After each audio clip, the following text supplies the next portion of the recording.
Okay, well, we'll go ahead and get started here.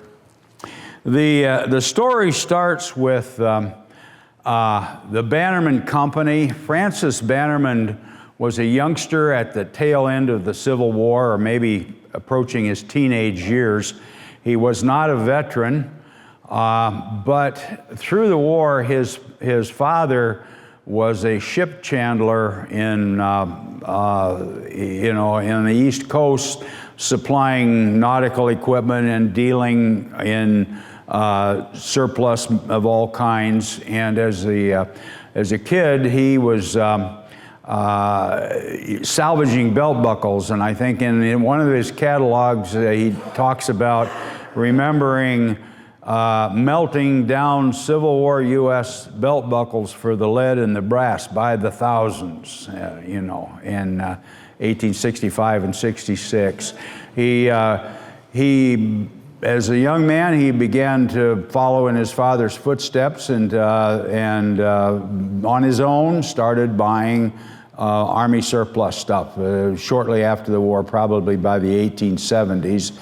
And initially, the market for his product was thought to be, other governments and other armies around the world. And the Civil War veterans were not a major source from him, and certainly nobody was consciously collecting or systematically collecting much when he first started.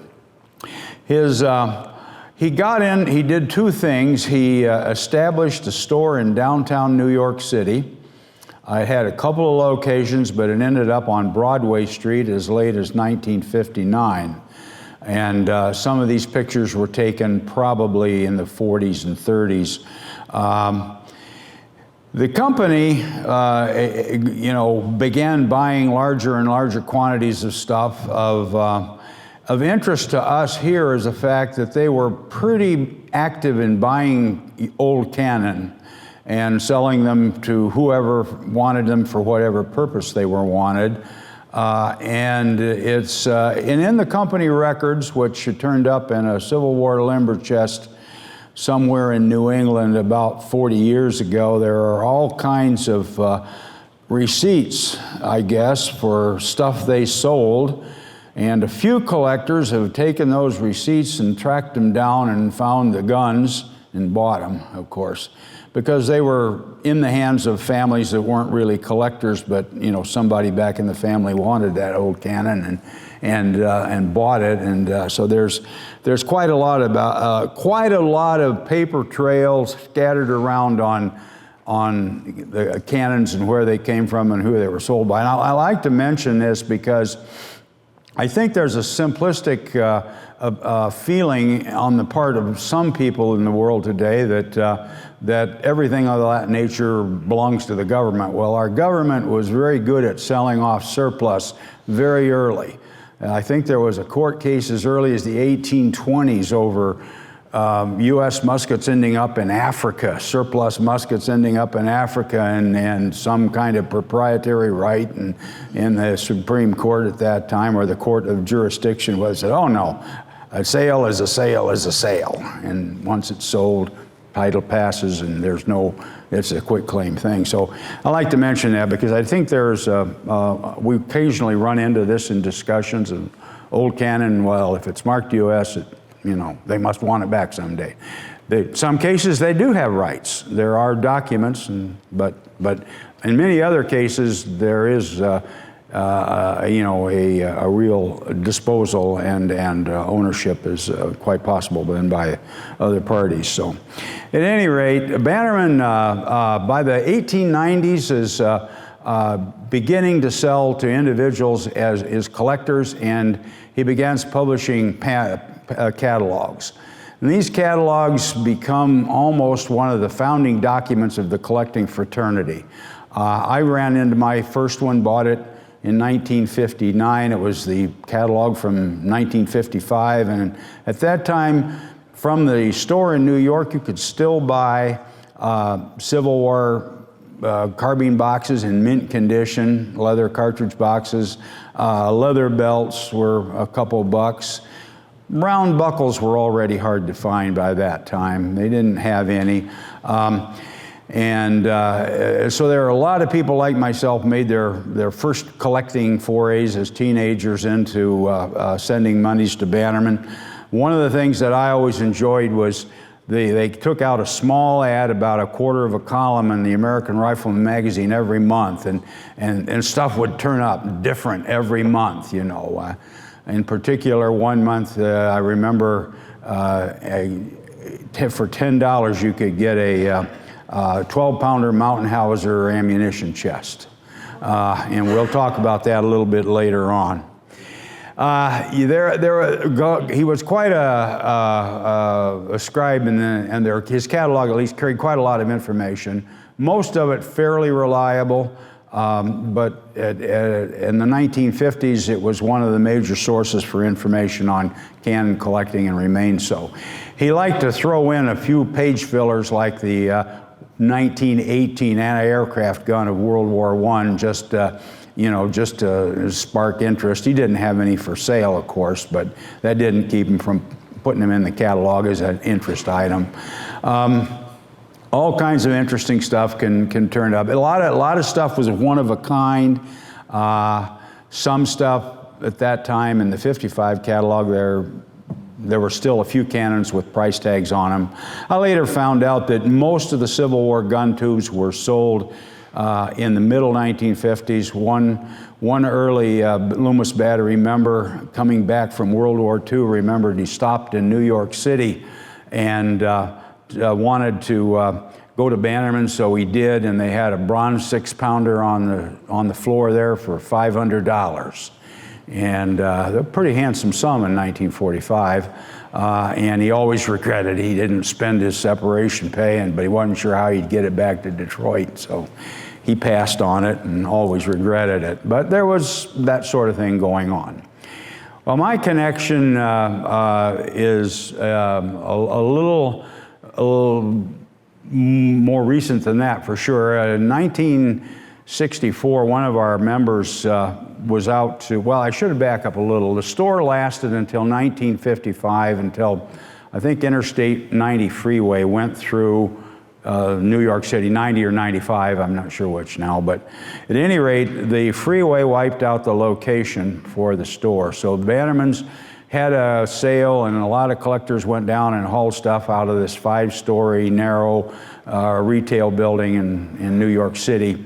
Recently as 10 years ago, I talked to a well-known collector dealer who remembered going down on a Sunday morning before the bulldozers were starting on Monday and going into the basement and hauling out about 1,000 pounds worth of Gatling gun spare parts, that were about to be buried, with the dozers.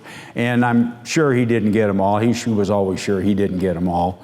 So there was a lot of stuff, in the store in New York.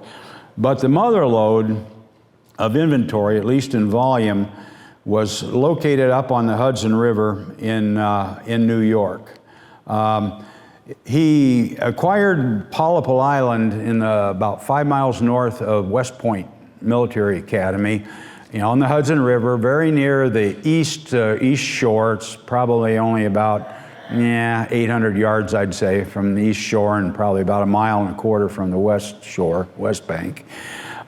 He built an island complex around, brought in barges full of surplus and fill of all kinds, created a breakwater, put up cranes, and you can see this early aerial view of the island.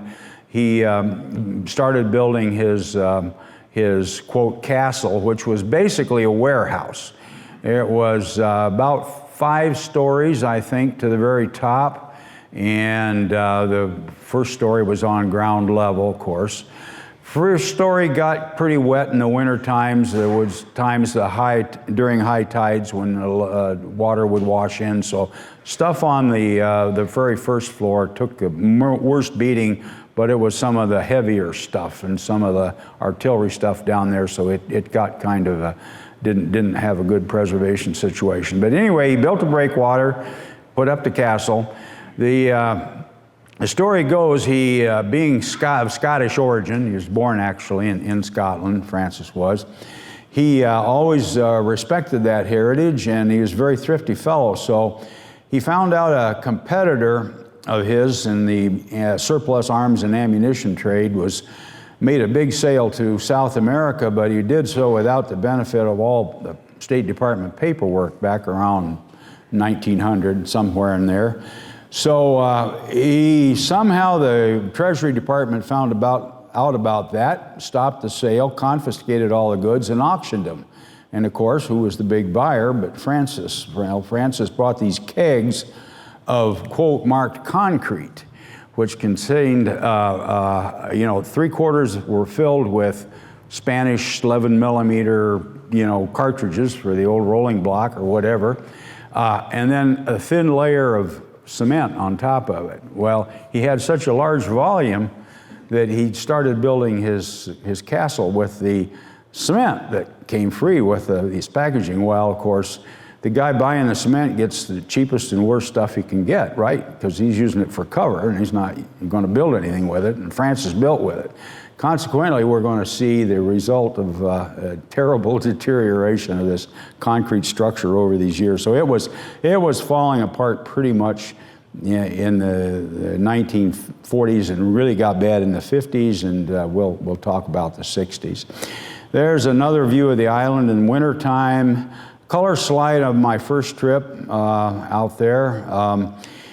Way we got out there, the store closed in downtown New York City, but the family kept it going, and they kept on their last remaining employee from the retail store. He was named Jim Hogan, and Jim was a World War I armed veteran from World War II, and when he came back, the company gave him his job back, in downtown store, and I met dozens and dozens of old collectors that knew Jim very well. I only knew him as a voice over the phone. Jim moved the inventory from the island. He would come up to the island once a week and go out with a caretaker that he also hired and pick over stuff and take it back, and built up an inventory on Blue Point, Long Island. So if you were reading the American Rifleman magazine, probably during the Civil War centennial years of 1961-65, those ads were still coming out with fresh stuff I'd never seen before on any of their ads. And Jim was going out and finding something of interest, taking back, running an ad, and moving it through the Blue Point store. One of our friends was on a business trip out to New York City, one of our battery members actually, and he went out and met Jim. And this is about 1964 or 5. And he said, anything left on the island? And he said, oh, tons and tons of stuff. Artillery stuff, wheels. Oh yeah, we got wheels. We got a room full of wheels out there. And he said, well, what does it take to get out there? Well, he says, first of all, Clem, the caretaker, didn't live on the island anymore. He lived off on the shore. He had a little trailer within sight of the building. But Jim would call Clem, and Clem make an appointment, and you had to show up with a trailer and/or a truck, or a good-sized trailer, because they traditionally, retailers, the only retailers that got on the island to pick over stuff were big buyers like Valforjet, and established Navy Arms Company and started the reproduction black powder military equipment, tradition. And others like Bernie Mitchell from Falls Church, Virginia, 2 or 3 others, but they were people that went out with a gang of 6 people and a big boat or a barge, preferably, and barged stuff off and it went to their locations and was, grew slowly marketed in that way. But those guys, there wasn't much left on the island for reasons that we'll talk about here that was easy pickings. some of those retailers were not well supervised in the time, should I say, and if they, Bannerman also bought stuff all crated, and it was being sold by the pound, like harness he was bidding 3 cents a pound, 2 cents a pound for harness. And this stuff was crated up in old used Army crates and maybe remarked Bannerman's Island, and what was on the label on the crate didn't necessarily tell you what was in the crate. So these guys the generation ahead of me would go out and crack open a crate, and if it wasn't what they were looking for, or if it wasn't good enough condition, they would just tip it off of the pile and crack open another crate. There were, when we still got there, a stack probably as high as 2 of those church pews and as long of Civil War carbine snap hooks in the original paper wrappers, packed tightly in little boxes you could hardly lift, and they were all in one this big well. By that time, this is in 1965, people are getting on the island at night, and unsupervised indeed, and we could look out the window and see several cases that were thrown out the window and broken and all laying there rusting. So the vandals were having a heyday. A lot of stuff we know drifted away. A lot of that stuff that drifted away ahead of my trips and up until the time of the Great Fire in '68. If you're vacationing in the area north of West Point, like Newburgh or Fishkill, New York, or in there, and hit all the yard sales, you'll find some Bannerman stuff being sold. Pretty recently, like 5 years ago, a guy said, yeah, I was doing this yard sale, and a guy came walking out to the yard sale, and he'd taken these carbine snap hooks and all hooked them together and had this big chain and was draped around and dragging it around. It was a hippie thing to do, I guess, play with chains at that time. So there is quite a lot of that stuff drifted out from that way. But the way we worked it, Clem took us out on the boat. When we got to, first of all, Clem said, show me your wrenches. Because we said, we're coming for gun carriages and parts. And he says, well, it was a 16-foot boat. You've got to take them all apart. You know that, right? Okay. And he says, where's your wrenches? We didn't realize we had to bring wrenches. He says, you go to town and buy some pipe wrenches and come back and I'll take you to the island. So they wanted to make sure you were there, not sightseeing, but going to haul stuff away.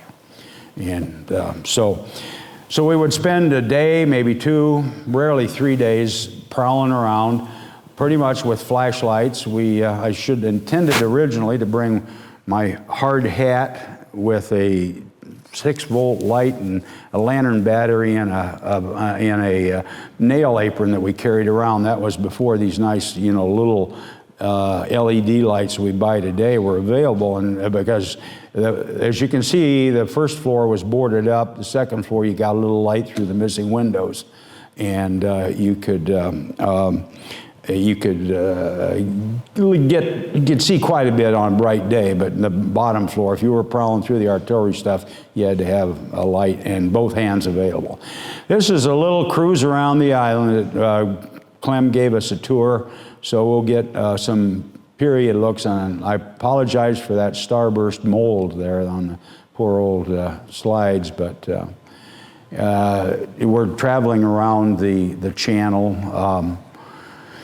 The sanitary facilities at that time was a Hotchkiss packing crate nailed on some supports hanging over.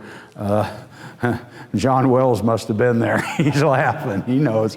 Laughing over, and you just went out there if you needed to take a break and did what you had to do. And Clem said, "Never mind, it's flushed twice a day with the tide, so don't." So it was pretty primitive. You had to pack your lunch. We learned that canned sardines were pretty darn good out in that environment. Okay, we're going to run a little video. This is 8mm that was shot by John Hooper of of Loomis's battery. He and I made, that was my second trip and his second trip on the island. So do we want to run that? There we go. We're cruising around. He built all of these structures. These were all accessible by guards. So his armed guards in the early days, two families lived on the island, and they rode their kids to shore daily or walked over the ice to get to school. That kind of live-on caretaking ended sometime during World War II, I think. That's when an awful lot of stuff also got scrapped for brass in the island. The part we're over in the boat right there was still littered with round naval shells. And if you got up on the third floor and looked down on a bright day, you could see the elongated shadows of these 11, 12-inch, and those were all a product of a magazine that exploded in 1922 and heaved a whole lot of shells out into the water. A lot of deterioration as of 1965 when this was taken. The guy in the foreground was the caretaker, Clem. I think we're going to see a little bit. We're walking a tour of the island, going up the path here to the summer residence. If you can visit the island today, there's a little boat, and that's all of our stuff had to be able to fit on that boat. And here we're offloading on the shore. Offloading was tricky because you had to climb up a railroad embankment and dodge commuter trains that came along silently. There's our good friend Clem, the caretaker. And you can see the headgear that was essential. That shot was taken up in, one of the rooms, I guess.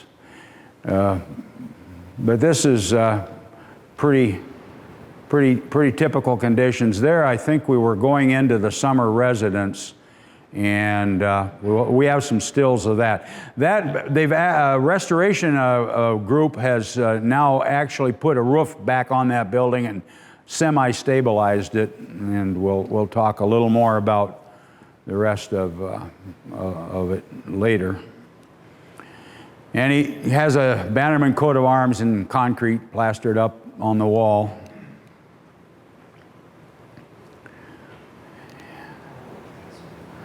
Yeah, there you can see a limber chest that would have been pitched out a window, it looks like, and just laid there. Loading up a bunch of those Packhauser boxes, which were only $5 if you collected them on the island. $10 if you bought them from the store. Limber chests were pretty scarce by the time I got there. I think we got 3 or 4, mostly with the bottoms or the tops missing. And packing up all kinds of small stuff, Spanish-American War, haversacks, bayonet scabbards. There's an old loading crane for artillery that loaded guns onto barges. And yeah, this is just a few general shots. I think okay. Well, that slide shows you when you got out of the dock and walked up on the staging area, it was littered with leftovers, stuff that other dealers in the past didn't want to take and abandoned right on the water's edge and went on with other stuff. And there's a pack saddle with a broken frame, packs, hard packs, infantry hard packs. We'll see some. Shells are located, carefully guarded by poison ivy. And so any shell on the island was $3, but you take it off. Any size. A 6-pounder solid shot, if you found it, was $3. A 10-inch naval shell was $3. The portcullis gate was one of the more interesting architectural features. It had actually worked at one time. There was Mr. Hooper that was with me on this trip with running his movie camera. So some of these shots are similar. This is inside the summer residence, which was rough, but it's unfortunate it wasn't salvaged sooner. But now it is somewhat stabilized with a new roof, I'm told. That's down in the dungeon. The only way you knew what you were looking at was with and these are artillery caisson frames, limber frames, some of them siege equipment, mostly field equipment, all piled in that wet, smelly basement. A lot of heavy rust. Some of the wood remarkably sound, but no matter how rusty the nuts were, you could take them home and put a big wrench on them and spin them right off because they were assembled with white lead. And the threads were just great underneath it. This is a picture. I never knew what this was because I had a little black and white brownie camera with a little peanut flash bulb. So I would just, and when I got home, I could get a little idea what was in the room that I never even detected. Spanish-American war helmets were still there by the thousands. You can see that they'd been pushing over crates and looking for cleaner, biggers, or looking for the larger sizes to take them and sell them. A Gatling gun limber chest with a hole rusted through the side, an iron chest. Here a pile of harness of all kinds, leather goods and harness. This was on an upper floor, and the roof above it had been gone for quite some time. There's a wheel room, absolutely loaded with wheels. So they're all, but by the time I got there, none were #1 artillery wheels. These are all Gatling wheels, the lighter 56-inch, 2-inch tired wheels, and there were hundreds of them in there, so there was a good supply of those. This is a photograph taken at the water, looking down at the water's edge at low tide, and all those projections sticking out are musket barrels. Those were used for reinforcing bar on the foundation. Civil War musket barrels and up through 45-70 and a few crags. If you knew where to dig out, we learned the best time to go was before everything leafed out or after. So it was either early spring or late fall. And thanks to a few tips from Clem, he said, yeah, if you look in this area, in the old Bannerman catalog photographs, there's pyramids of shells that are about 10 feet high. Well, the massive weight of those shells pressed the bottom layer down way deep into the dirt. So if you got out there and dug through it, but the cost is probably a trip to the doctor for the poison ivy, because even in the spring, you're going through the roots of the poison ivy and you get a really bad case of it. More of the big shells and stuff. Low tide, you could be entertained by going out and playing what's this and try to identify stuff. So you could take along a free haversack and fill it with bits and Spanish-American War bayonets, Krag bayonets, all kinds of stuff that were buried at high tide and available only at low tide. All kinds of stuff. Here in the center of that is a Marsilli naval carriage. I admired it a few times, but never had the nerve to try to dig it out, but some other people did. Now there's some #1 wheels for you. I will tell you, I will confess, most of those tires got taken back to Michigan and rebuilt. A cousin that was on our first trip, a teenage cousin, he entertained himself by starting his gun collection there, and that was what he took home to Kansas with him. Catalog, in that 55 catalog, a field gun shows up out on a point in the water. So I went out at very low tide. You can see the prow of a barge, and the way out on the end of that was where that gun once sat.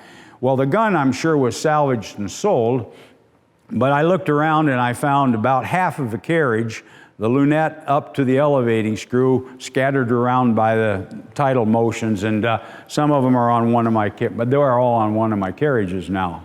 Photograph out on the breakwater looking back and hauling the stuff over.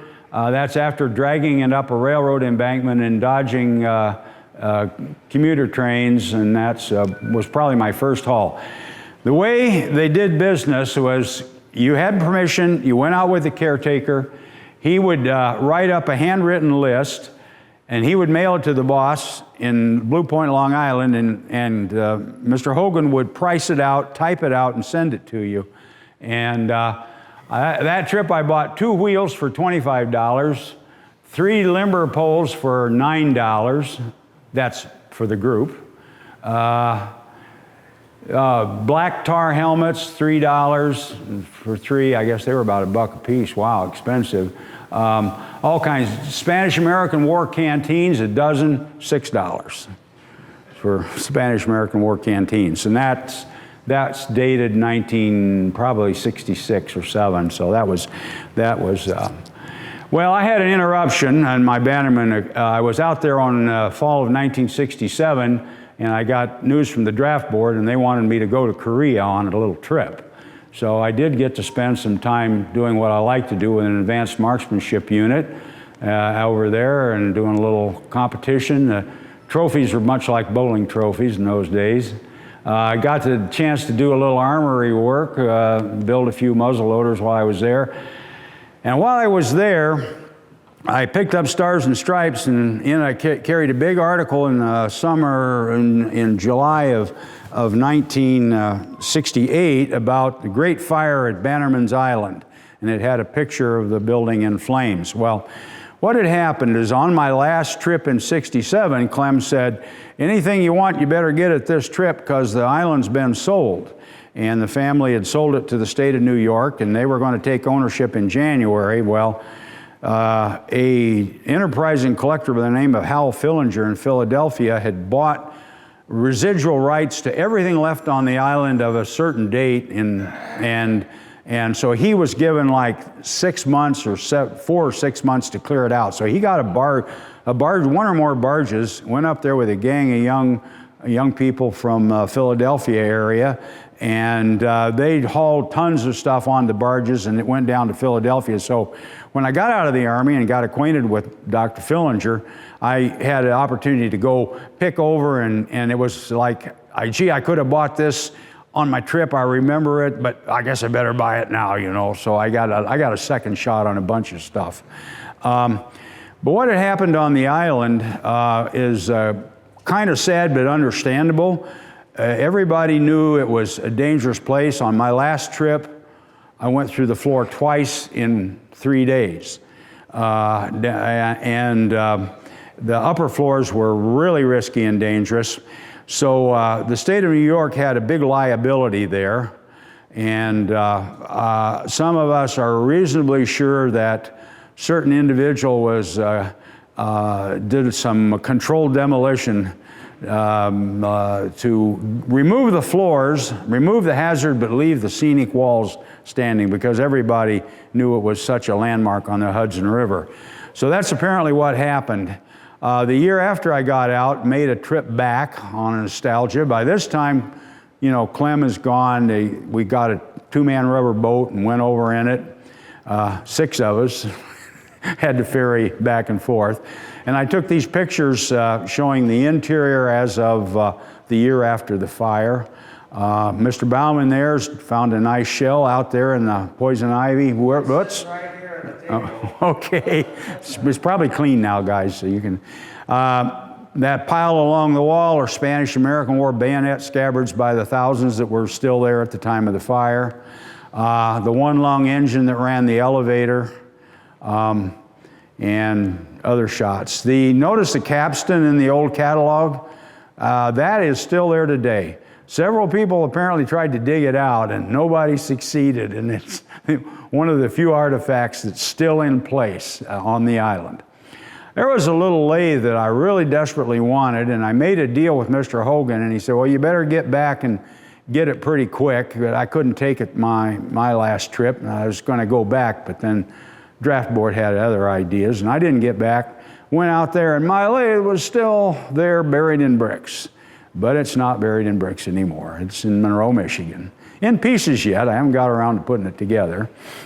And as most of you probably know, the Paulsons, by person or reputation, they're they're getting ready to move a 16-inch naval round shell and a bunch of other stuff off the island in the rubber boat. That's quite a sight to see that little rubber boat sunk in the middle with a 16-inch round ball and these two big guys paddling towards shore. It was 16-inch Rodman, yes. Case shot, weighed 400 pounds. On my last trip, I had my nice Japanese camera souvenir, and I was taking my best pictures for sure of the island. But I went out on the breakwall to get a nice shot, and I stepped a little bit back, and I'm composing it, and the next thing I know, I look in my camera lens, and I see water level about here. The breakwall crumbled around me, and I went up to my nose and got back out. And fortunately, after I got to shore and got some dry clothes, I heaved the old clothes off because I didn't want to clean those nasty things up again. So that was my last moment on the island. The subsequent years, I rebuilt wheels by several dozen at least. Took a lot of hardware and put it back into a carriage like that. Acquired a couple of ordnance rifles by trade and loaded them up and relined them. And those bronze pieces were acquired as a result of trading. The Park Service was very desperate for original carriages in the 1970s, and they had some surplus bronze that was available for trade, so I built several original carriages and then traded them. That one had to be repaired.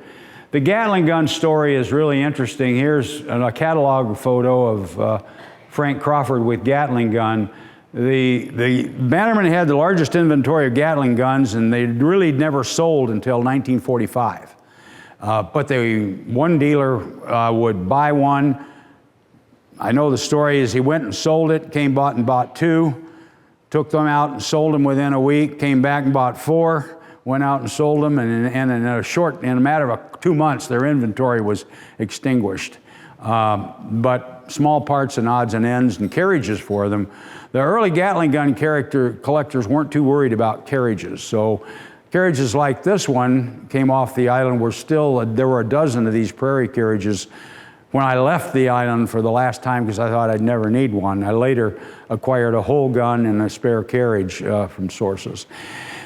The island is falling apart. There's a group of volunteers that are doing their best to stabilize it with cables and ropes to hold it up as long as possible, but it's anybody's guess how long it'll be any kind of even a landmark at that site. So that's really the end of my story there.